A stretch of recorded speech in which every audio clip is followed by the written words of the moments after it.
the best way for me to explain that is the line, नफरत के बाजार में मोहब्बत की दुकान. That is the best way I can say it, which is that it is felt most strongly by the Muslim community, okay, because it is done most directly to them. But in fact, it is being done to all minorities. You feel it most because it is directed at you most aggressively. But it is a phenomena that is taking place against everybody in India, right?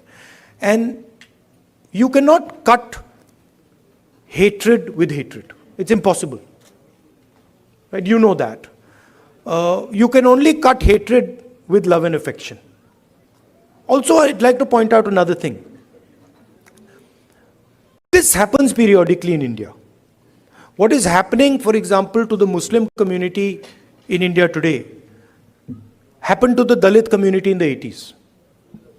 If you went to UP in the 80s, the Dalit community, what is happening with the Muslims was happening with the Dalits there. So periodically this type of stuff happens and we have to challenge it, we have to fight it, and we have to fight it with affection, not fight it with hatred. We will do that. Rahul Gandhi ने कहा है कि जो नफरत के बाजार में मोहब्बत की दुकान खोलनी चाहिए, खोल रहे हैं और मुसलमान इसको खास करके बहुत ज़्यादा अच्छी तरीके से समझ रहे हैं कांग्रेस पार्टी के लोग, तो इस पर आप क्या कहेंगे? भाई उनको जाकर अशोक गहलोत को सिखाना चाहिए.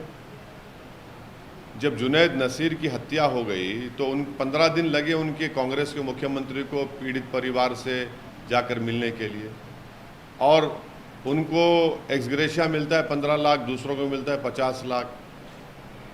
उनको जाके बताइए, आप उनसे पूछिए. छत्तीसगढ़ में आपकी सरकार ने एक धर्म संसद स्पॉन्सर किया जिसमें महात्मा गांधी को गाली दी गई, वहाँ बताइए आप.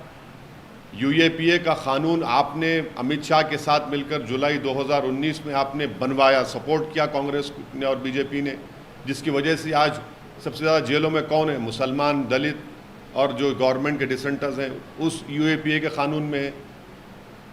आपका तो कोई आदमी नहीं है यूएपीए कानून में. जब आपने क्यों सपोर्ट की लोकसभा में? बताना चाहिए उनको.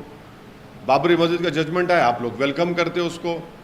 आज मध्य प्रदेश में आप ही का मुख्यमंत्री कह रहा है कि हिंदू रिलीजियस फेस्टिवल्स को हम करवाएंगे पार्टी के प्लेटफॉर्म से. तो ये मोहब्बत की दुकान है. ये मध्य प्रदेश में आप ही का कमलनाथ कह रहा है कि हम रिलीजियस हिंदू फेस्टिवल्स करवाएंगे. तो फिर ये आपका सेकुलरिज्म, मैं शुरू से कह रहा हूं कि पॉलिटिकल सेकुलरिज्म के ज़रिए से भारत के मुसलमानों को बर्बाद किया गया. पॉलिटिकल सेकुलरिज्म की वजह से भारत के मुसलमानों का पॉलिटिकल एम्पावरमेंट नहीं हुआ.